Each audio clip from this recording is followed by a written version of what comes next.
Controlling the mind. Controlling the mind is the ability to choose actions and habits that make an even better version of ourselves. And I say even better because I strongly believe that it's healthy to think of ourselves as good enough now. Mental control, the vast majority of times, lies in the ability to being able to forego instant pleasure for long-term reward. Now, that long-term reward will always be experienced in the future, never in the instant present. It lies in the ability of making decisions that nurture our soul instead of being slaves of our desires and habits. Now, think about this. Anytime that we fall into the habit of following escape routes, we fail to exercise mental control. We prefer instant pleasure instead of long-term rewards.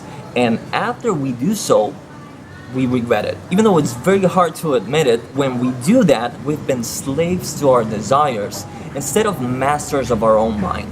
And one of the best strategies that I found to succeed at controlling the mind is exercising the muscle of pain acceptance, which means that no matter if we go after the desire or if we don't go after the desire, there's going to be some sort of pain. If we go after the desire, there's going to be the pain of feeling bad because we did so. And if we don't go after the desire, there's going to be the pain of not going after the desire, because every desire that is not fulfilled, it creates mental agitation. But being able to accept that pain that I just explained for a long-term future reward that tends to be healthy and good for us, there is where lies the mental strength to control the mind. When we remember that no matter what we do, there's going to be some sort of pain, it is easier for us to choose the best solution. And being able to accept the present pain of the present moment, that will give us a lot of mental strength. And that pain, we also have to remember that it's going to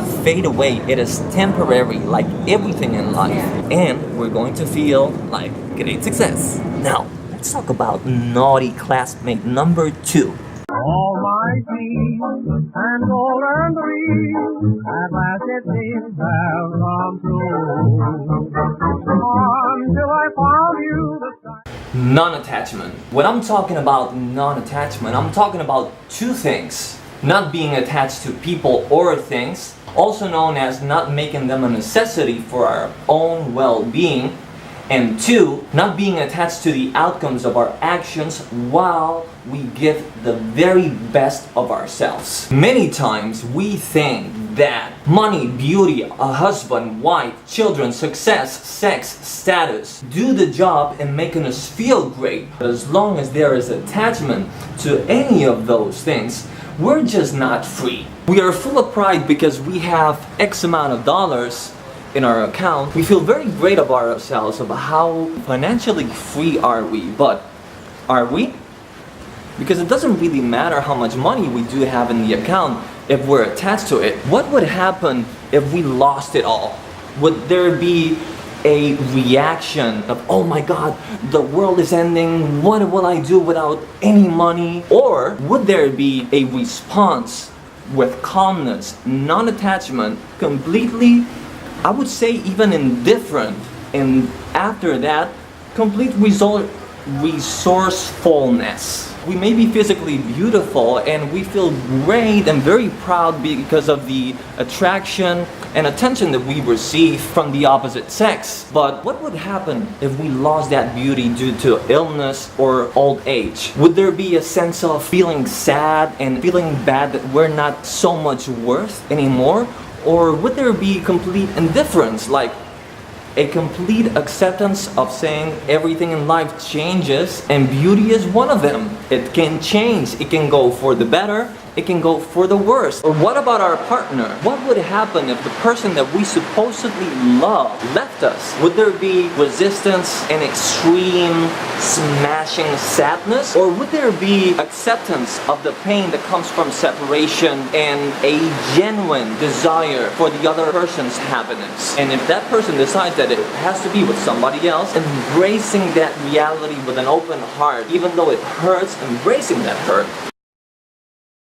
At the end of the day, striving our best, controlling the mind, and making an effort to not be attached to things, goals, and possessions is actually what really provides freedom, and therefore it is what makes us feel great.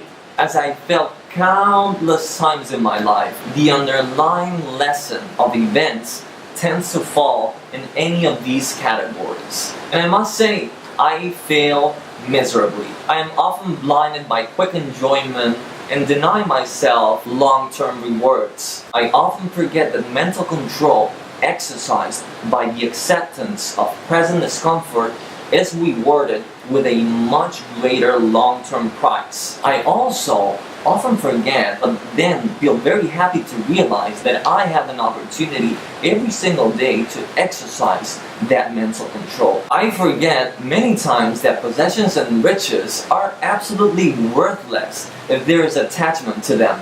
And when we're successful at these things, then we are a little bit more free, and then we start to feel an inner sense of well-being. But don't take my word for it, but you certainly have to take Uncle Bobby's.